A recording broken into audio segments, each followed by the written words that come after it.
Hello, I would like to share a video with you showing instructions on how to create an expense report which includes Procard transactions.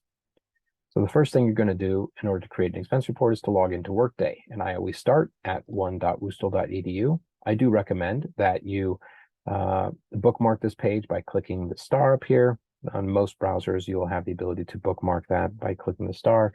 And once it's added there, I always add it to my bookmarks favorites, and then that will show up here whenever you click a new tab open. It'll always bring up that option for you to go right to one.woostel.edu. You then log in using your Woostel key and password. You can then search for Workday login, or in my case, I did that originally and then clicked the little heart down here to add it to my favorites. And now whenever I log into one.woostel.edu, it always shows up here at the top of my list. So I click here, and this drops me at my Workday homepage. Now, once here, we need to get to the Expenses Hub. There are a couple of ways to get there. The easiest way is to have it right here in your top apps. So if you've already got it there, you can just click that. If it's not there right now, you can click this View All Apps button, or you can click the hamburger menu up here in the top left. That either way will open up the side menu of all of your apps. And if you see the Expenses Hub app somewhere down here in the list, you can just click on it. If you'd like it to be here in your top apps for future reference, you can click this edit button and you can drag and drop these things all around. And once you get that up to somewhere in your top 4, then you click save. Anything in the top 4 of this list will always end up over here in your top apps. So you can click on that Expense Hub, and that brings you right here to the Expense Hub page. Now on this page, there's a couple things I want to bring your attention to. First is this needs attention down here at the bottom. This is where all of your credit card transactions that you have not yet expensed or processed on an expense report will show up. If you want to see the full list, you can go here. You can view everything. But this is just kind of a menu to remind you of things that need to be worked on. But you're going to have to click this Create Expense Report button in order to create a new expense report to process those transactions. So once you click that, it brings you to this page. This is our cover page for our expense report. It's always going to have your name here at the top. Create new expense report will be the default. The company and expense line will always be WashU, and the date will always be today's date. So leave all those things alone. The memo and the business purpose are the two things that we need to focus on, as well as possibly the account, for which account we need to charge. In this case, I'm actually going to be processing a couple of Procard transactions on my Procard, and these are some books that were purchased for Merling dollars. And this is a non-travel expense, whereas most of these are travel related. This is the non-travel expenses category for business purpose. And then the gift that we're going to be charging is actually noted on my receipt. This is how I name most of my receipts here when they're a weird or kind of out of the ordinary account. So I just go in here, I'm going to edit that, copy it with a Control-C, come back to here, pop that in there with a Control-V and hit enter, and that brings up the correct gift account. So now that I've got all that, I have to scroll down to the bottom here, and I have to select my transactions that are being charged for books. So in this case, I made a purchase from Target.com.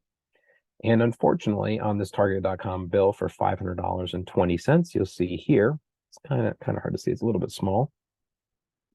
That was charged $500.20, but I was actually charged sales tax in the amount of $20.28.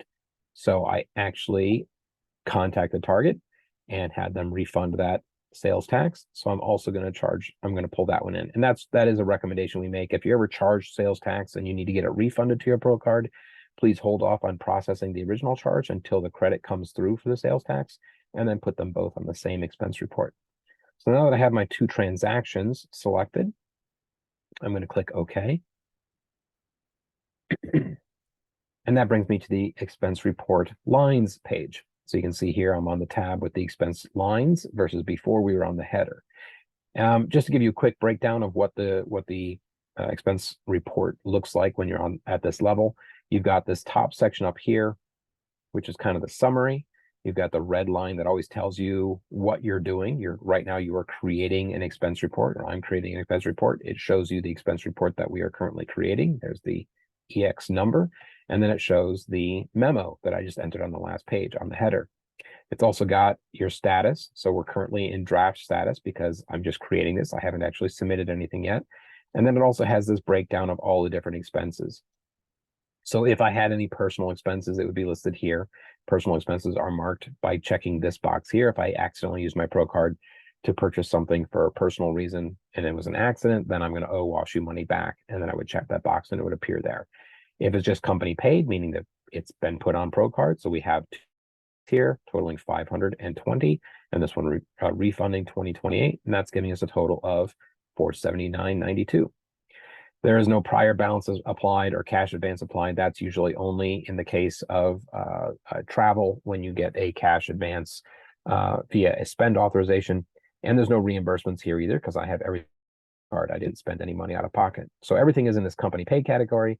And that, of course, will add everything between personal and reimbursement together and give you the total here on the right. Then we have this section down here on the left, which is the line items. So you have each line item with a summary of what's in that line. And then here you have the line item details. So for this line item, we have target.com, and it was a credit card charge. You can see the icon there. It looks like a credit card. That means it's a Procard charge. And the charge amount is $500.20. So this is my receipt for $500.20. And you can either drag and drop receipts into this box, or you can click that select files button to browse your computer and select the receipt file from wherever you have it saved. In this case, I'm just going to upload that. Now, I do also have the target refund up here for the 2028, but that does not go on this line. Since this line is only for 520, this receipt is the only one that goes here for the original charge. All right. Now, with Procards, of course, we have a lot of pre-entered information. They already know that it's from target.com. They know the transaction date and all that. So the only things that I really need to enter in are the expense receipt as well as the expense item. In this case, I know that it was books. Okay. And then again, the gift fund that I entered on the main page has already been pre-entered for me. Since I entered it on the header, it automatically loads into any receipts that I pull into this report. So that is the first one.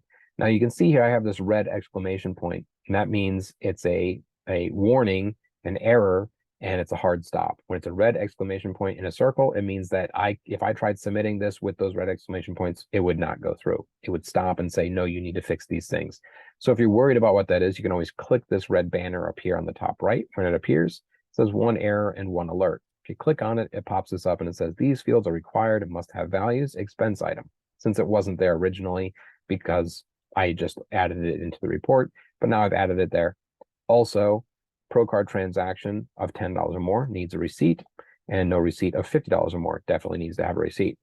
Those are WashU policies. Sam Fox actually has a policy that says that every Procard transaction needs to have a receipt. So while this is saying alert, you need to be aware of this, we would probably send this back if you submitted this without a receipt at all, in any case, even if it was less than $10.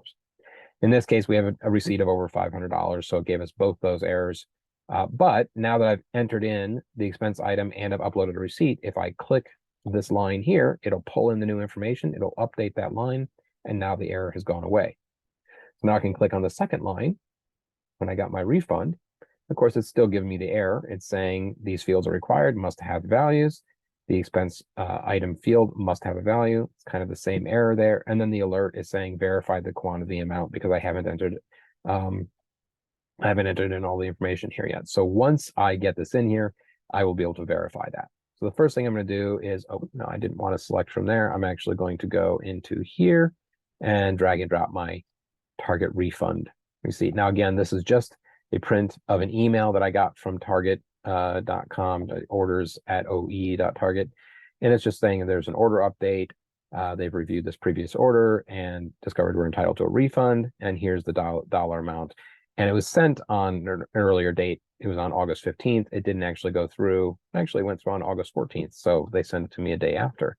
In any case, the date does not need to match up exactly on these because the amount of time, like in this case, it said that it might take 7 to 10 business days. So you might get the email one day and then not actually get the charge for another week. So the date here isn't always going to match your documentation when you're getting a refund. But in any case, we know that that is the correct amount. 2028 is the amount that's referenced here, and that's the amount that's been credited to my card. The only other thing I need to do now is refund the sales tax. So in this case, this is sales tax. So now we've got both of those things. I can update that, and now it's correct. Now, I'm showing you this because this is how I often see these things come in, and this would actually be an error. So this dollar amount that I've actually charged the sales tax because it was originally sales tax on my original transaction, the total amount was 520, but that amount was sales tax, which means what I should have done on this receipt is I should have itemized this $500.20 to break out the sales tax amount that was incorrectly charged to my card. The $5.99 in shipping is automatically going to be rolled into the total for the books. It's considered a part of the cost of the books. But the 2028, I need to have itemized. So in order to itemize that, in order to match up to the sales tax amount that's been refunded, I will click this itemization button. So it's under itemization. Use the button below only if your company's expense policies requires itemizations. In this case, we do for certain expenses, in this case, sales tax. So the sales tax we know was $20.28. So now I've itemized that amount. That's leaving $479.92. So I'm just going to highlight there, make a copy, scroll down, click this add button. That adds a new itemized line. So here's one line for the sales tax for the 2028. And now I scroll down, and now here's a new line, has $0 right now, and it's still charged to books, but I have this much left to itemize. So I'm just going to paste, and copy the whole amount there, whole thing of what I had highlighted there. The dollar amount's all we need to have there, of course. And now that I've entered that in there, this is now changed to a 0. So now, because there's nothing left to itemize, I can click done, and we can see there are two itemized lines here breaking out the books portion from the sales tax portion, which makes this line make more sense. The actual charge was for $479.92, which is the amount that we actually paid for the books plus the shipping. And the sales tax was broken out separately, and we have the refund for the sales tax over here. So now that I've done all that, I can click submit, and it's going to route through for approval. I hope this was helpful. If you have any other questions, feel free to reach out to our office. There are many other examples that I could have brought up, but I didn't want to make this video too lengthy. So if you have a receipt or a transaction that you're unsure how to process or what expense item to use, feel free to reach out to me in my office. I'm always on Teams, and I will try to respond to emails as soon as I can. I hope you have a good day, and I will talk to you soon. Thanks so much.